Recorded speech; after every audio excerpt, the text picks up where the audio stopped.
occasionally F-class as well. But in the end, they're all still ghost stories. Thud. Occasionally. Very occasionally, if a management failure results in an unexpected incident, people can die. Easily. I stood in front of the iron door. How far away is that sound coming from? Should I wait here, or? Boom. I immediately opened the heavy iron door and ran. It definitely sounded like something had exploded. The odds of survival are higher if I run out of here rather than being trapped inside. I sprinted toward the entrance, intending to escape through the main door, but the floor was already partially destroyed. Oh dear. What a mess this is. A flood of wild possibilities raced through my mind. But then, I saw someone standing in the middle of the broken lobby floor, their foot firmly pinning down something shattered. It was the black-clad staff member from the front desk. Judging by their stance and the way they seemed to have subdued the darkness, they must be a security team member. The situation already seemed resolved. The sounds I had heard earlier must have been the noise created while the security team handled the situation. So they don't just let anyone sit at the annex front desk. I hesitated, then spoke from about 4 meters away. Is there anything I can help with? The black-clad staff member shook their head. Thank goodness. I'd better get out of here quickly. Well then, I'll be on my way. The staff member looked at me briefly, then reached over to the desk and picked up something. A post-it note. Have a good evening. So they're surprisingly sociable, huh? Thank you. I bowed politely. The entirely black-clad desk worker gave me a slight nod in return and stepped back to sit down at their desk. The shattered fragments of what appeared to be the medium of the darkness, likely some kind of glass, sparkled on the broken floor. In the reflection of the shards, I briefly noticed the shadow of the staff member's leg twist unnaturally, making their foot appear like a cloven hoof. And then return to a normal human form. Phew. Let's not dwell on it. Avoiding eye contact with anything, I exited the annex. This is just unbelievable. These bizarre incidents feel so routine. I guess fixing one positive daily event into my life was a good call. Life was tough and exhausting, but it felt like I was managing to navigate through it somehow, and that gave me a bit of comfort. Come to think of it, I once communicated in writing just like that desk staff did. Have a nice day. It was during a face-to-face transaction on a second-hand market where I sold cursed food for 40 million won. I even communicated in writing to hide my voice back then. I'd sold the chos given to me by the Blue Dragon mascot from that theme park. I still have one more bag of those chos. I don't plan to sell them unless absolutely necessary, but, I realized that I actually have quite a few food-related items in my possession. My inventory wasn't bad. Maybe it wouldn't hurt to sell 1 or 2 and turn them into cash. If someone's still looking for them, that is. Since the thought struck me, I decided to check Salmon Market. To my surprise, another post had been uploaded. Buying food from paranormal phenomena. For research purposes. Strong preference for food originating from fracture-sanctioned phenomena, according to the Supernatural Disaster Management Bureau's classification, 40.0. This guy doesn't get tired of trying, huh? LOL at this point, getting scammed is on this RTRDRYT. If they've already used the previous chos for research. I sent a message. Blue friend, hello, sir, happy face, I've secured more food. Would you be interested, by any chance? And so, 2 days later, on the weekend. Once again, I found myself waiting for a second-hand market transaction partner at exit 5 of Gwanghwamun Station. Trust really is important in business, huh? Because I had met their expectations last time, this time they set up a meeting with no fuss or unnecessary questions. In fact, they were already waiting for me at the exit. Like last time, they were dressed in dark clothing, complete with a hat and mask.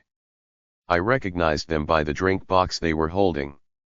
Well, I was dressed similarly, so I couldn't exactly judge. Hello carrot carrot. I opened my notepad again and showed the greeting message. The buyer, seemingly expecting it, didn't appear surprised. Here is the item I prepared. Inside the box I handed over were 2 cookies from the Alice picnic set. Why did I choose these? Simple. The expiration date's coming up. Like most snacks, these cookies had a shelf life. Because they were items that diminished or exaggerated effects based on usage, they weren't often needed, so I still had several left.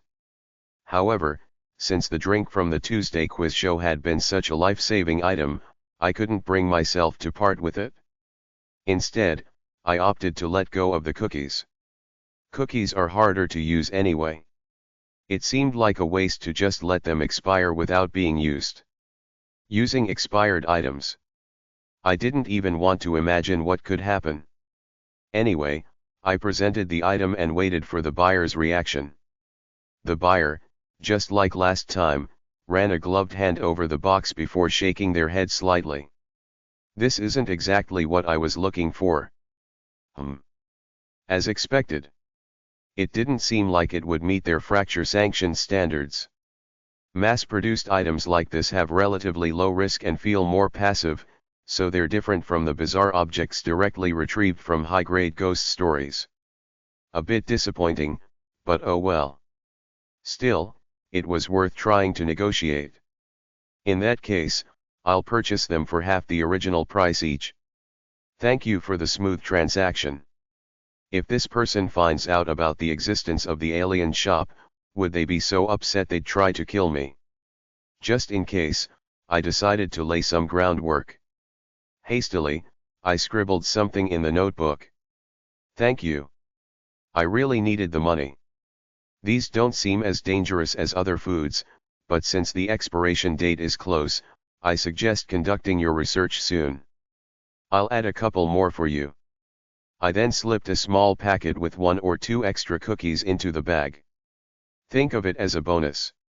This was a trust-building move to encourage continued transactions. It was supposed to be for negotiations, but it came in handy here. At this point, I felt like I was an exceptionally considerate second-hand seller. In a ghost story world, even more so. As I was about to leave, holding the cash-filled drink box handed to me by the buyer, their voice called out to me. Excuse me. How do you acquire things like this? I'm afraid I can't tell you. My apologies. That should suffice. It's a platform for trading supernatural items. Everyone has their stories. Better to let their imagination fill in the blanks. The alien shop is one of those places where, unless you've seen the ad for it yourself, it just redirects to a non-existent page. I was preparing to bolt if they pressed further, but instead, the buyer pulled a pen from their pocket and wrote something on my notebook. If you ever find yourself in danger, contact this number. Then, bye. The buyer left, and I looked at the note. 1717 828242. This is a government number. It was a direct emergency assistance hotline for the Disaster Management Bureau. In short, the ghost story equivalent of 911. So they were connected to the government. No wonder they used the terminology commonly associated with the Bureau. I shrugged and carefully secured the cash and the notepad. Daydream Incorporated, being the awful mega-conglomerate that it was, had a notoriously bad relationship with the government. As an employee of such a company, there was no way I'd ever need to call that number. Definitely not. Yup. Nuh-uh. And yet, that very evening, when I returned to the company dorm,